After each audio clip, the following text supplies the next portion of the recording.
Crystal, Tony from Kia here. Just thought I'd shoot you a quick video to walk you around the 2024 Kia Seltos on the LX all-wheel drive trim. And right off the bat, here it is.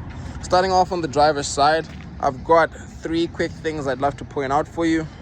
Coming right up onto the driver's side door here. The first one is going to be the turn signal indicator over here. That's just on the mirror housing. That typically flashes when you lock or unlock your car doors. And if with the keys in hands, I'll show you what I mean. When you lock, it'll let drivers behind you know exactly what's going on. On your mirror housing, I don't want to call it the second thing, it's just a blind spot monitoring indicator there that will illuminate orange if there's a car in your blind spot, just for the safety features. Second thing I was going to point out is that the gas tank is on your driver's side of the vehicle. I do that for everyone just to try and make your life as easy as possible, help you familiarize yourself around the vehicle. Zooming in on the tires here, we have a beautiful set of 17-inch mud and snow and I want to say winter rated tires, just because it has both the M and S right here and the snowflake symbol right beside it, so those would be all weather and not all season. And 17-inch right there. And I usually trap my finger in here so you can see how much tread there is. Still got tons of tread left. Walking around the side of the car, I just gave it a wash so I could point out some imperfections here, just like this over here. It's a little door ding on the side there. Just want to make sure you're fully aware of the condition of the vehicle. Just because it's used doesn't mean you're not too particular about the care it's been taken or the care the previous owner took of the vehicle. Popping this back, I just want to open the trunk so you can see just how much space you have in the second row here.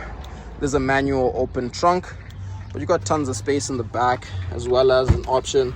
You've got the full-size spare in the rear here. And then if I tuck this underneath here, you have the option just for some additional space in the back. It's about 2 more inches of room there. Your seats do fold flush down, and it's with the simple clip here, and then putting them back in place is just as simple as clicking them right back into place, just like that, and you'll notice it stays stuck right there. Shut this for us here, and I'm going to walk you around the passenger. Again, I'll point out any imperfections that I can note just because you're a little bit away. Pop into the passenger side seating while I'm on this side, just so you can see how much room you typically have in the second row. Tons of leg room there. Gives us a chance to poke around and get the first view of the front of the vehicle. Popping right back out. Again, I try to wash it off so it can be as clear as possible, so forgive me for the water dripping there. We'll point this out here. It's another little rock chip on the side there. And then coming around, again, just want to make sure there are a couple of rock chips on the hood here that I figure I should point out for you. Again, it's my bid to be as transparent as possible with you. And the windshield does have a chip that we filled, and I think this is just some bug juice on the side there. Coming around, again, I always pause at the front so you can see the Kia Tiger nose grille. And I'll flash the lights once just so you see what that looks like. Quick little hello from the car. And then we're gonna pop around so I can hop into the driver's side seat so we can see where all the magic happens. Before I sit down, I typically want to show you all the controls on the far left here on the driver's side door. You can have a one-touch up and down or automatic window for the driver, and then everything else is just power windows. Window lock control there, which you just turned off, and your mirror adjustment for your power mirrors, as well as your lock and unlock. Your seat adjustment will be manual with the little hand crank lever to lift or drop the seat there. This will be used to tilt the seat back, and then this is just to slide it forward or back by pushing or pulling on that bar right there. Up on the left hand side will be your illumination control and the idle stop and go shut off switch, just in case you don't like when the car turns off at a traffic light. You can turn that off. Your traction control is over here, as well as the tilt and telescopic steering wheel, which allows you to move that up, down, in and out as well, just for the maximized driver convenience there. And your little gas tank switch is just down here, as well as the hood latch underneath there. I will take a second just to start it up so you can hear what the engine sounds like.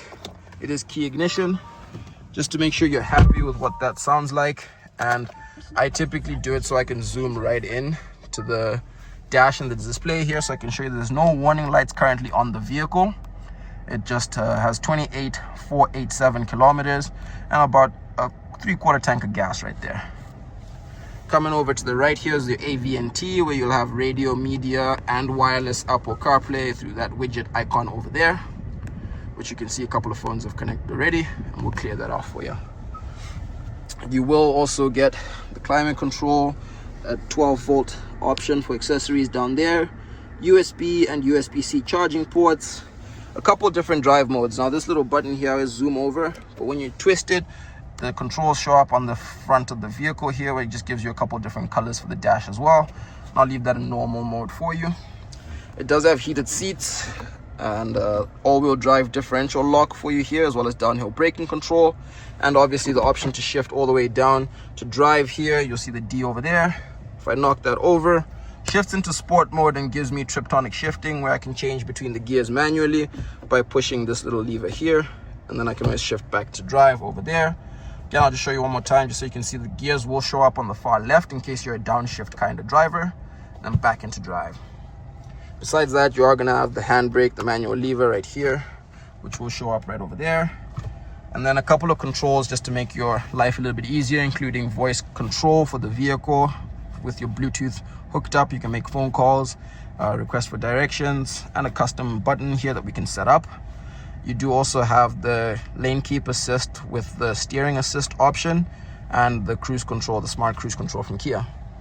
I believe this just about touches on everything except for the couple buttons up here for your lights, which this is just for when the doors are open, and then right out the back for one last view of how much space you get. I really hope you like this and it answers some questions. Please let me know what you think.